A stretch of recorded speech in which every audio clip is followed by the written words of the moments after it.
Delhi police को इस बात की बिल्कुल खबर नहीं थी कि इन आतंकियों को दिल्ली कौन लाया है, किसने इन्हें यहां शरण दी।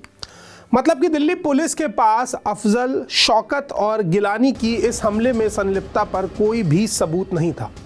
हालांकि बाद में इन तीनों को पुलिस ने गिरफ्तार किया और अफजल गुरु को 9 फरवरी 2013 को फांसी भी हुई। तो ये जानना बड़ा ही इंटरेस्टिंग होगा कि पुलिस ने इन्हें किस तरह पकड़ा, कैसे इनके खिलाफ सबूत जुटाए। नमस्कार, मेरा नाम राघव है और आप भारतीय न्यूज देख रहे हैं। भारत के पार्लियामेंट पर अटैक कोई मामूली बात नहीं थी। इस हमले को अंजाम देने वालों को और उस हर मोहरे को जो इसके लिए जिम्मेदार था, उसे पकड़ना पुलिस की पहली प्राथमिकता बन चुकी थी। दिल्ली पुलिस हेडक्वार्टर से लेकर खुफिया विभाग तक दोनों एजेंसियां माहौल बनाए हुई थी और माहौल तनावपूर्ण था। एक बड़ी इन्वेस्टिगेशन शुरू की जा रही थी। पार्लियामेंट का कोना कोना एग्जामिन करने के लिए सुरक्षित किया जा रहा था। फॉरेंसिक टीम के एक्सपर्ट सबूत जुटाने में लगे हुए थे। एक टीम सफेद एम्बेसडर की जांच कर रही थी, जिसमें 5 आतंकी गोला बारूद के साथ पार्लियामेंट में दाखिल हुए थे। कार से कुछ ड्राई फ्रूट्स के साथ 30 किलो विस्फोटक पदार्थ बरामद किया जाता है। कार की छानबीन के बाद एक्सपर्ट की टीम गेट नंबर 1 की तरफ बढ़ती है, ठीक उस जगह जहां आतंकियों के लीडर मोहम्मद का शव पड़ा हुआ था। यही वो जगह भी थी जहां से इन्वेस्टिगेटिव टीम के साथ बड़ा सबूत हाथ लग चुका था। ये 3 सिम कार्ड ऐसे थे जिससे कई सारे अलग अलग नंबर डायल किए जा चुके थे, बात की जा चुकी थी। 3 सिम के साथ साथ एक्सपर्ट टीम को एक GSM CUM सैटेलाइट नंबर भी मिला था। वही GSM CUM सैटेलाइट नंबर जिससे मोहम्मद गाजी बाबा से बात करता था। एक्सपर्ट टीम के गेट नंबर 9 की तरफ बढ़े, जहां पर राणा राजा हमजा के मृत शव पड़े हुए थे।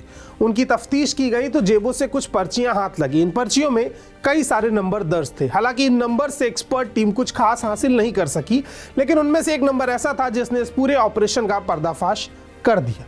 नंबर किसका था? 5 आतंकवादी जिस फर्जी ID कार्ड को लेकर संसद परिसर में दाखिल हुए थे, वो ID कार्ड पुलिस के हाथ लगे। पुलिस ने इन 5 ID कार्ड में एक चीज कॉमन दिख रही थी और ये एक फोन नंबर था जो 5 ID कार्ड पर सेम ही था, 9811489429। इस नंबर की जांच कर रहे थे इंस्पेक्टर मोहन चंद्र शर्मा।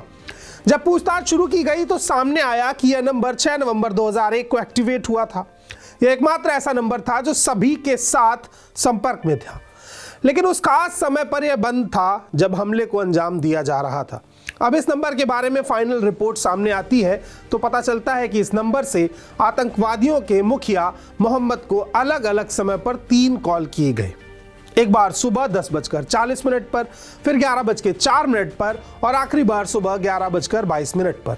पुलिस को अभी आभास हो चुका था कि इस नंबर के सहारे इस केस के कई राज खोले जा सकते हैं।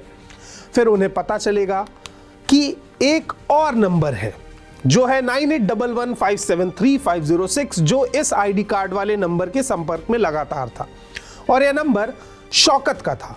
इसलिए जब शौकत के इस नंबर को भी ट्रेस किया गया तो उन्हें पता चला कि एक और नंबर है जो 9810081228 शौकत के संपर्क में था और यह तीसरा नंबर था गिलानी का। अब तक कुल 3 नंबर थे जो पुलिस के हाथ लग चुके थे, जिनमें पहले 2 नंबर ईजर कंपनी के थे और अब पुलिस इन 3 नंबरों के ही पीछे थी। शुरू के 2 नंबर्स के बारे में पुलिस को ज्यादा जानकारी नहीं थी, लेकिन तीसरा नंबर जो गिलानी का था वो एयरटेल कंपनी का नंबर था और यह एकमात्र नंबर था जो अब भी काम कर रहा था। इतना ही नहीं, गिलानी इस नंबर का भुगतान अपने SBI कार्ड से कर रहे थे। यह एक बड़ी लीड थी जो पुलिस के लिए काम आसान करने वाली थी। तमाम जानकारी जुटाने के बाद पुलिस गिलानी के मुखर्जी नगर वाले एड्रेस का पता लगाने में सफल हो जाती है। उधर इंस्पेक्टर मोहन चंद्र शर्मा अब भी इन तीनों नंबरों पर निगरानी बनाए हुए थे।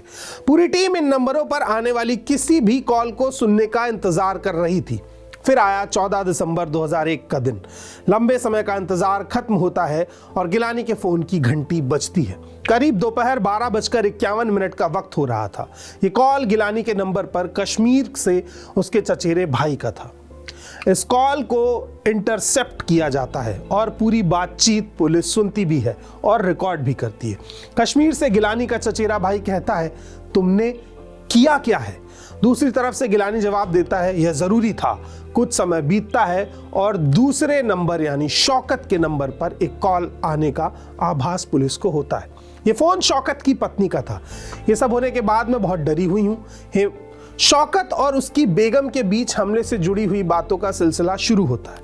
इन बातों में एक बार फिर गिलानी के नाम का भी जिक्र किया जाता है। इस फोन कॉल के बाद पुलिस निकल पड़ती है और 14 दिसंबर 2001 के दिन गिलानी को उसके घर से गिरफ्तार कर लिया जाता है।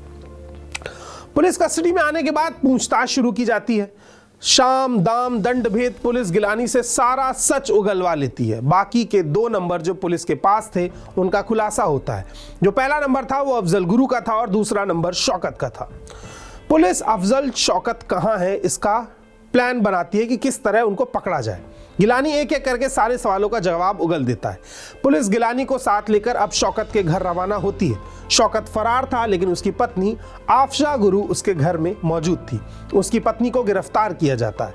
गिरफ्तारी के बाद आफशा गुरु स्वीकार करती हैं कि उसे संसद हमले की पूरी योजना के बारे में पहले से ही जानकारी थी। आफशा गुरु पुलिस को बताती है कि शौकत और अफजल दिल्ली में नहीं है। एक ट्रक का नंबर बताती है जिसमें बैठकर वो श्रीनगर के लिए निकल चुके थे। दिल्ली पुलिस द्वारा यह खबर श्रीनगर पुलिस को भेज दी जाती है।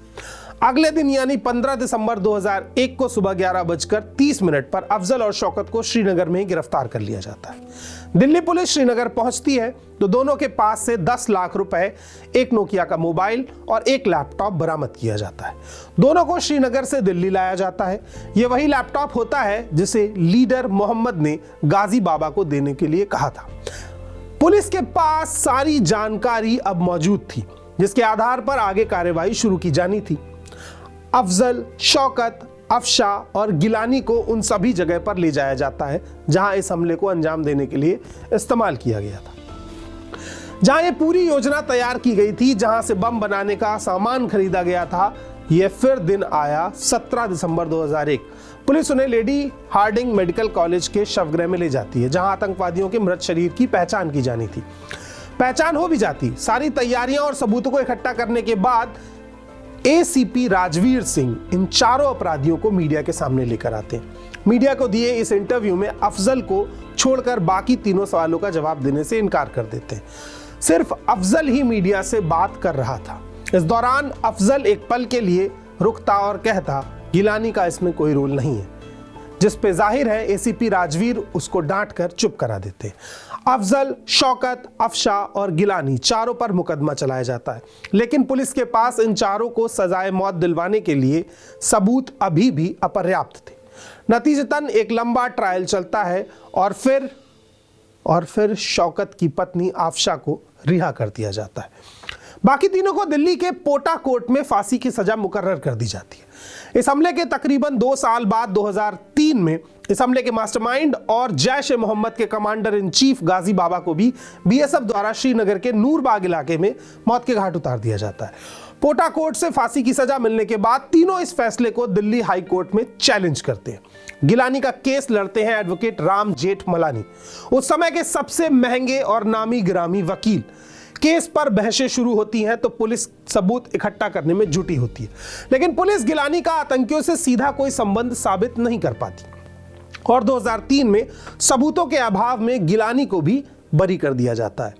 लेकिन शौकत और अफजल की फांसी अभी भी बरकरार थी। मामला सुप्रीम कोर्ट तक पहुंचता है और शौकत की फांसी की सजा को 10 साल की कठोर सजा में बदल दिया जाता है और अफजल गुरु को इस घटना का मुख्य आरोपी मानते हुए 20 अक्टूबर 2006 को फांसी की सजा देना तय किया जाता है। समय जैसे जैसे नजदीक आने लगता है, फांसी की तैयारियां शुरू की जाती हैं, लेकिन 20 अक्टूबर 2006 से 7 दिन पहले कहानी में रोचक मोड़ आता है, एक ट्विस्ट आता है। ये ट्विस्ट क्या था? सिविल राइट्स के लॉयर एनडी पंचोली और नंदिता हक्सर अफजल गुरु की पत्नी और मां को दया याचिका तैयार करने में मदद करते हैं। साथ ही एडवोकेट नंदिता हक्सर अफजल गुरु की मां, पत्नी और बेटे को सुझाव देती हैं कि उन्हें राष्ट्रपति डॉक्टर एपीजे अब्दुल कलाम से मुलाकात का समय मांगना चाहिए। अंत में अफजल गुरु का परिवार ऐसा ही करता है। लगभग 2 दिन के भीतर राष्ट्रपति भवन से फोन आता है। खबर मिलती है कि डॉक्टर अब्दुल कलाम ने मिलने की अपील स्वीकार कर ली है और आपको अगले दिन उनसे मिलने आना है। अफजल के परिवार में खुशी का माहौल था। पूरा परिवार दिल्ली आकर प्रेसिडेंट से मुलाकात करता है। यह पहला मौका था जब किसी दोषी की फैमिली से राष्ट्रपति ने इस तरह से मुलाकात की हो। इससे पहले किसी भी राष्ट्रपति ने फांसी की सजा पाने वाले दोषी के परिवार को इस तरह सुनवाई का मौका नहीं दिया था। राष्ट्रपति से इस मुलाकात में अफजल गुरु के परिवार के साथ लॉयर एन डी पंचोली और नंदिता हक्सर भी शामिल थे। राष्ट्रपति से यह मुलाकात करीबन 1 घंटे तक चली। डॉक्टर कलाम ने परिवार के सदस्यों से बात की, उनकी बात ध्यान से सुनी। राष्ट्रपति के स्टाफ ने सभी बिंदुओं को नोट किया। अंत में डॉक्टर कलाम ने कहा कि वह इस मामले पर विचार करेंगे। इस मुलाकात के बाद अफजल गुरु ने भी अपनी ओर से दया याचिका दाखिल कर दी। याचिका के पहले पैराग्राफ में उन्होंने लिखा कि मुझे उम्मीद नहीं थी कि मुझे कोई सुनवाई मिलेगी, लेकिन जब मेरी पत्नी, माँ और बेटे ने मुझे बताया कि आपने उन्हें कितने स्नेह और धैर्य के साथ सुना, तो मेरे मन में भी न्याय की एक नई उम्मीद जागी है।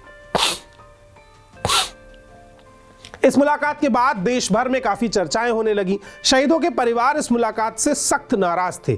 लोग इस कदर भड़क उठे कि हमले के शहीद हुए कमलेश देवी के परिवार वाले अशोक चक्र लौटाए जाने की बात करने लगे। इन सब गतिविधियों के चलते कलाम साहब ने इस दया याचिका पर कोई फैसला नहीं दिया। डॉक्टर कलाम ने 2007 में जब राष्ट्रपति पद छोड़ा तो उन्होंने अफजल गुरु सहित 26 दया याचिकाएं लंबित छोड़ दी। 2002 से 2007 तक उनके पास कुल 28 दया याचिकाएं आई। इनमें से उन्होंने केवल 2 मामलों पर ही फैसला दिया। पहला अगस्त 2004 में उन्होंने धनंजय चटर्जी की दया याचिका खारिज कर दी। चटर्जी पर एक युवती के साथ दुष्कर्म और हत्या का आरोप था। दूसरा अक्टूबर 2006 में डॉक्टर कलाम ने राजस्थान के खड़ेजा राम की दया याचिका स्वीकार कर ली। डॉक्टर कलाम का मानना था कि हम सभी भगवान की रचना है। मुझे नहीं लगता कि एक इंसान को दूसरे इंसान की जिंदगी छीनने का अधिकार है, खासकर तब जब सबूत संदिग्ध हो। कलाम का मानना था कि न्याय व्यवस्था को और अधिक मानवीय और निष्पक्ष होना चाहिए। डॉक्टर कलाम ने इस विषय पर एक अध्ययन कराया, जिसमें उन्होंने पाया कि ज्यादातर मामलों में सामाजिक और आर्थिक भेदभाव होता है। अधिकतर मामलों में अपराधी वे लोग होते हैं जिनका सीधे अपराध से कोई बड़ा संबंध नहीं होता। यह दिखाता है कि हम उन लोगों को सजा दे रहे हैं जो सबसे कमजोर वर्ग के हैं। डॉक्टर कलाम ने अपनी किताब turning points a journey through challenges में लिखा कि राष्ट्रपति के रूप में मेरे लिए सबसे कठिन काम था अदालतों द्वारा दी गई मौत की सजा की पुष्टि पर फैसला करना। यह एक ऐसा काम है जो किसी भी राष्ट्रपति को खुशी नहीं देता। डॉक्टर कलाम के जाने के बाद भी कई सालों तक अफजल की फांसी को लेकर मामला लटका रहा, लेकिन 3 फरवरी 2013 को प्रेसिडेंट प्रणब मुखर्जी द्वारा अफजल की मर्सी पिटीशन को रिजेक्ट कर दिया गया और 9 फरवरी 2013 की सुबह 8 बजे अफजल गुरु को फांसी दे दी गई। अफजल की मौत के साथ ही पार्लियामेंट अटैक के सभी दोषियों को सजा दी जा चुकी थी। फिर भी 5 आतंकवादियों का पार्लियामेंट पर अटैक करना हमारे लिए एक बड़ा इंटेलिजेंस फेलियर था। ये लोग दिल्ली के अंदर ही बैठकर कई महीनों तक प्लानिंग करते रहे, लेकिन इंडियन इंटेलिजेंस एजेंसी को इसकी भनक तक नहीं लगी। आज इस हमले को लगभग 23 साल हो चुके हैं, लेकिन देश की सीमा पर आतंकवाद आज भी रात दिन पहरा दे रहा है, जबकि देश के भीतर एक नया सांप्रदायिक आतंकवाद जन्म ले चुका है। अब हमें सोचना यह होगा कि इस देश को और सुरक्षित और देश के भीतर के माहौल को और बेहतर कैसे बनाया जाए। हमारी रिपोर्ट आपको कैसी लगी कमेंट बॉक्स में ज़रूर बताइए। इसके साथ साथ भारतीय न्यूज़ को सब्सक्राइब कर दीजिए ताकि ऐसी तमाम अपडेट्स आपको मिलती रहें। शुक्रिया।